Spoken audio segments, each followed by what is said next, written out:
Hello, all my manga friends who like to watch Manga Boy talk about what he read this week. So I decided to start like this for some reason. I don't know why. I'm crazy. I'm just losing my mind. I'm gonna just reorganize myself here. I almost knocked over my precious vase. I don't know how precious it really is. I got it from my mom. I think she got it at the dollar store. Tough to know. All I know is I didn't break it. I Want to Eat Your Pancreas, the manga complete collection by Yoru Sumino. I don't know if this came first or if it was the movie, but I actually did enjoy this quite a bit. I've never seen the movie. This is about a guy who's a loner and he doesn't talk to people, and he has to deal with his friend who he meets because he sees her at the doctor office. Turns out she's dying out of pancreatic disease. Whoopsie poopsie. So they say, I want to eat your pancreas because that would mean that then you could get stronger. If you ate, somebody else's body part who is like dying, or you're dying and then you eat somebody else's body part, or the one that's failing you, then it becomes stronger. That's the theory. That's an old school way of thought. So I did enjoy this quite a bit. I like the art. I like the story. I breezed through this. This is a 2-in-1. It was a lot of fun. Good at how I kind of made it rhyme there. Definitely recommend reading it if you guys have never seen it or watched it. It was a good slice of life / just a story, good story in general, in my opinion. Dragon Quest Monsters 4. Whoop-a! So this series shows us, or this volume shows us the heroes from Volume 2, or from Dragon Quest 2 rather. We reach a bit of a conclusion with her, this weird girl who just shows up.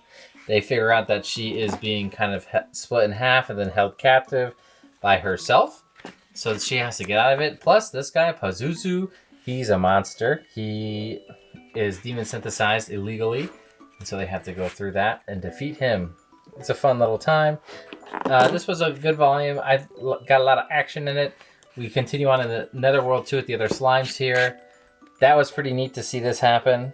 Because it's so crazy how they just die and then go to heaven and then they learn the spell. Turn to something? I don't want to spoil that quite yet. Maybe I'll spoil it later, but not right now. Whoop! Hit my light. Can you tell?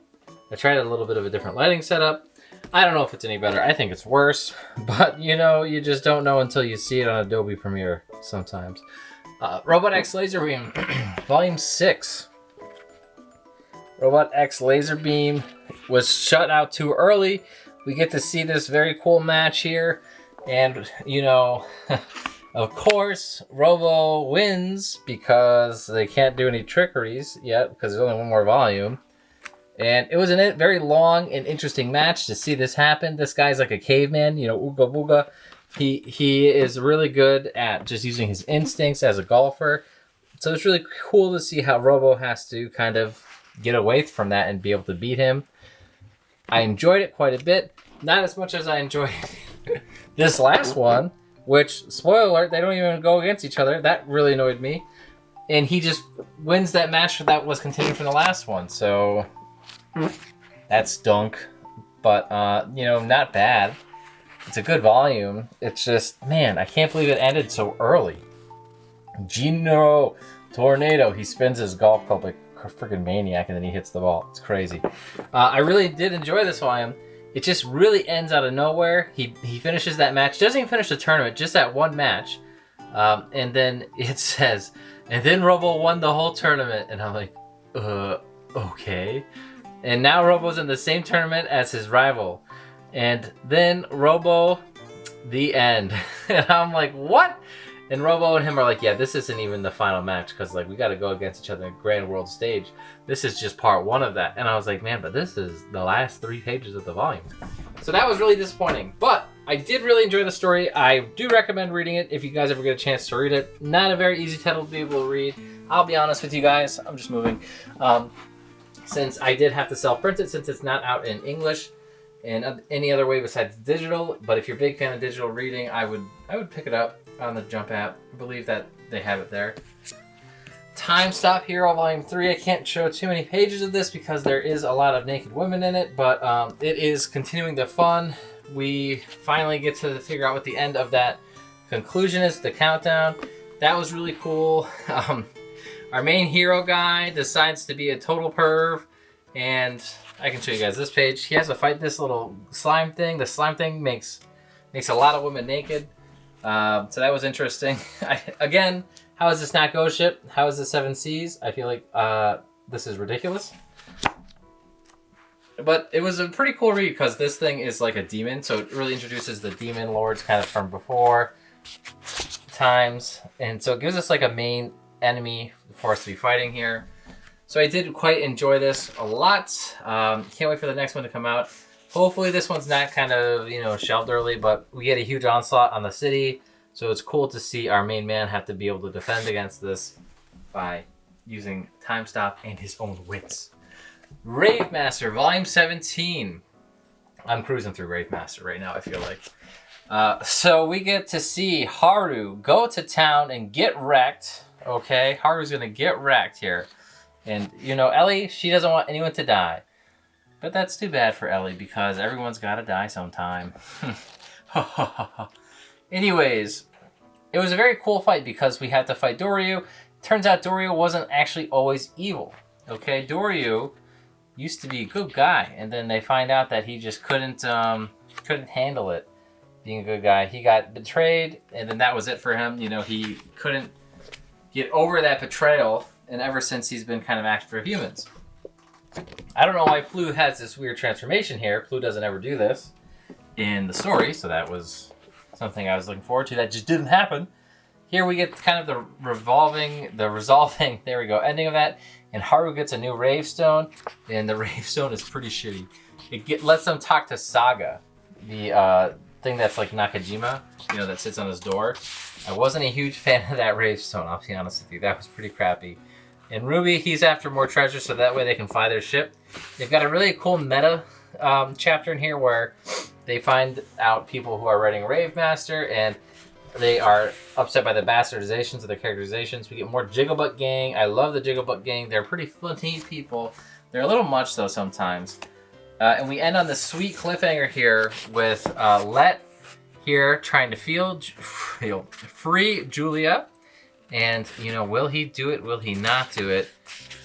Tough to say. Tough to say. But his name's Jigen. He's going to fight Jigen. Let versus Jigen for the Battle of Julia, round 2. Let's go. We are going through all these. So Let gets very cool power up here. What happens to Julia? I'm not going to tell you if I can't help it. Meanwhile, Haru decides to whip out the stone and see what it does. Finds out that it's Saga. So they have to get through that again. And they get a good idea about where to go from here. They have to fight this insect man. They find this cool superhero guy, and this is where the story gets really good, okay?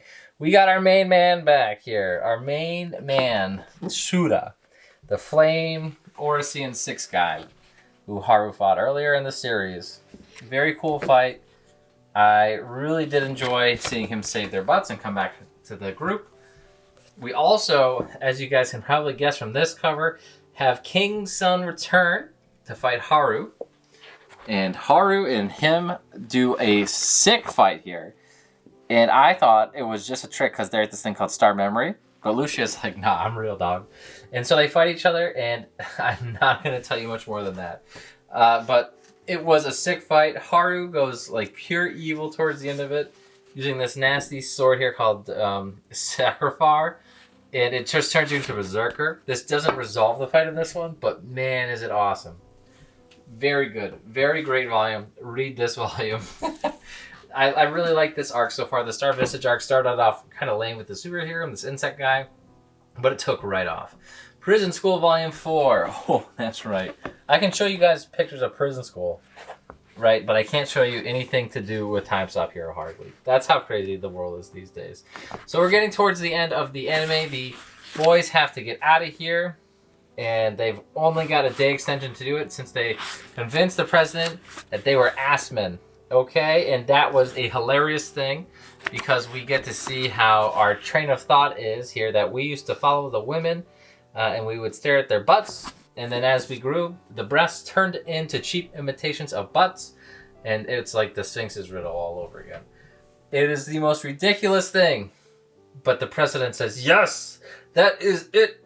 That is the reason. He talks kind of like that in the anime. If you guys haven't seen this anime, I definitely recommend checking it out. Very good anime. I wish that they would continue. They probably can't, though, because it's probably borderline hentai. But hey, Interspecies Reviewer got anime, so why not? Right? I don't know.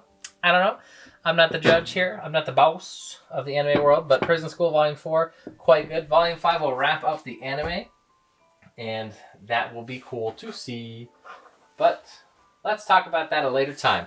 Because that is all that we have time for today. I hope you guys enjoyed today's reading log.